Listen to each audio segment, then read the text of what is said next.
Hello makers, and welcome to Share Stitchery. I'm Catherine Harris, and if you're new here, I do sewing and DIY tutorials each week, so smash that subscribe button down below. This week, I wanted to share with you a pattern review as well as a sew along of the Molly sweater by Trish Newberry. Now this pattern has a decent size range going from extra small to 4XL, and the size ranges go from a bust of 31.5 inches through to 49 5/8 of an inch, and a waist of 36 3/8 of an inch to 44.5 inches, and hips of 36 5/8 up to 54 3/4 of an inch.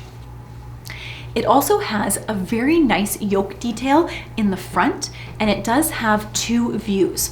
So I decided to do view A, which is the one that I am wearing, and it is the one that includes a hood, just a front lap collar here, as well as no cuff bands, one band going along the bottom.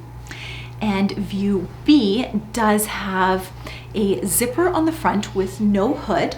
It has cuffs on both of the sleeves, as well as a band that is elasticized along the bottom. And I think that that would make a really good outerwear style sweater. So something in a little bit heavier of a knit would look really nice in that. So let's get on to that sew along. Bum bum bum ba-dum ba-dum bum bum bum bum bum ba-dum ba-dum bum bum bum bum ba-dum ba-dum bum bum bum bum bum ba-dum ba-dum bum bum bum bum ba-dum ba-dum bum bum bum bum bum ba-dum ba-dum bum bum bum bum ba-dum ba-dum bum bum bum bum bum ba-dum ba-dum bum.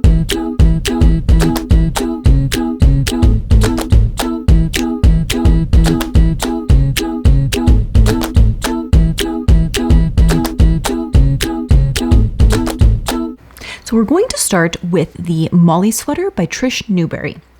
So let's start with the front pocket. So we're going to take the pocket piece that you've cut on a fold, as well as the two band pieces. Now, if you wanted to get scrappy, you could go and create these in contrasting fabrics. I just decided to go with the same fabric that I'm using for the main body piece. We're going to double fold that, line it up, and then we're going to serge it in place. And what I would do going back is I would top stitch this as well, so it sits a little bit nicer. Next, we are going to fold over the edges along the sides as well as the top edge that is open, so that we can stitch that on to the main body without any raw edges shown. So here's our main body piece, and we are going to place that according to the markings that are on the pattern, as well as the notches along the bottom.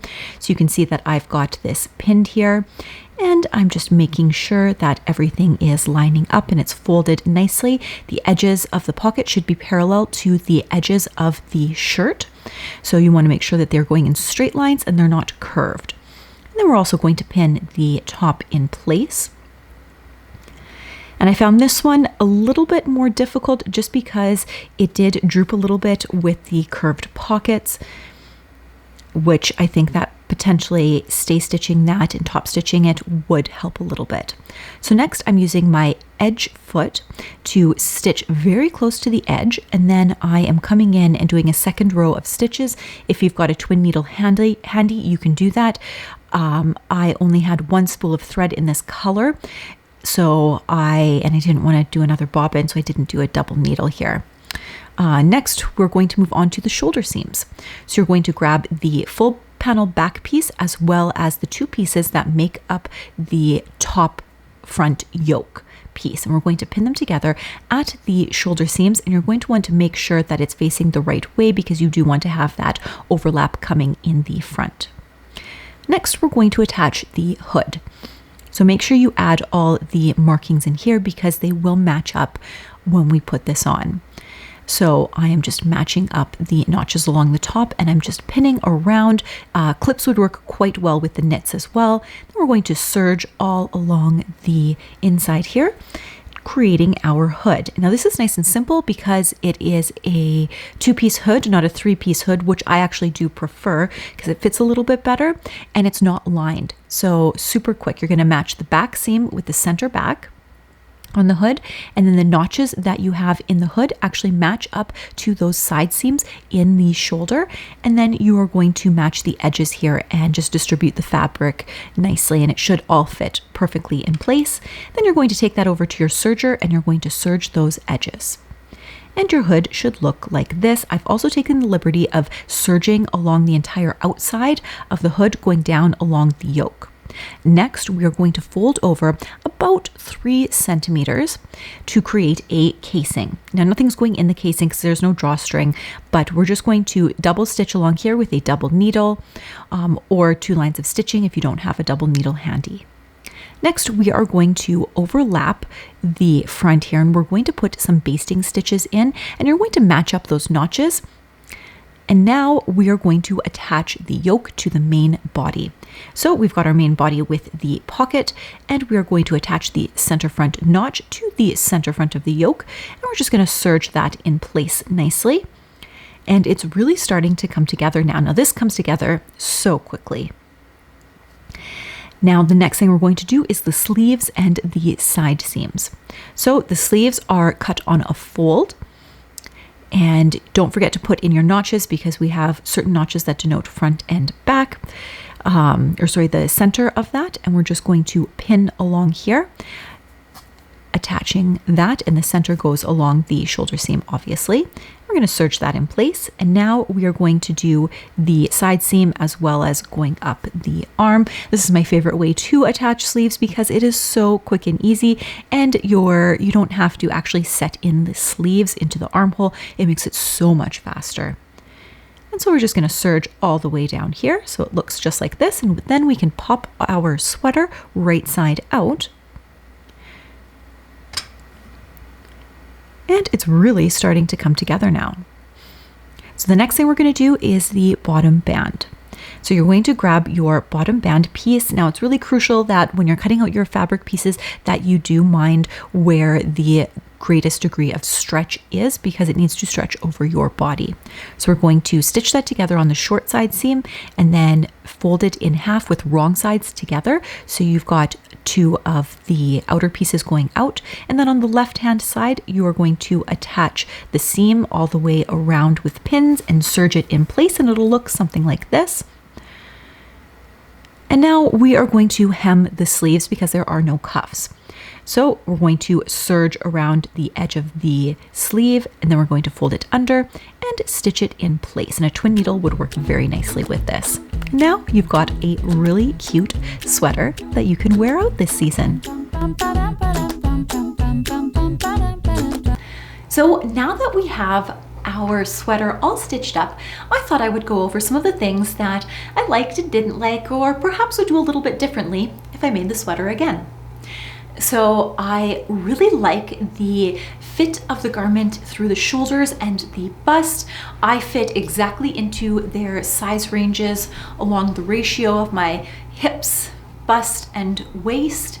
And I really like the top portion. That being said, I'm not so keen on how tight the bottom band is. I find it's just not as flattering. So it's not uncomfortable by any means. It's just not the style of sweater that I would have. I kind of like, if I'm having them longer, to be a little bit more loose and flowy as opposed to tight along the bottom. That being said, I would still make view A the exact same way that it calls for in the pattern, because I like to tuck my sweaters into my trousers when I wear them. And the ability to do that with this band, I can just flip it up and it creates this faux tucked look. And it is so much more comfortable than it being tucked, and it stays that way a lot better than when you're actually tucking them into your trousers. So I think that that is a bonus on that end. If I were to make it again, I think I would try putting cuffs on this. I do like just a regular stitched sleeve, but I think the cuffs would make it feel a little different, and I think I would do that. I would probably end up sticking with view A because I do like hoods on the back of my sweater, and I like this open piece here without having the bulk of the zipper. But I might consider maybe putting in some buttonholes and some buttons to create some detailed interest along that collar to dress it up or dress it down a little bit.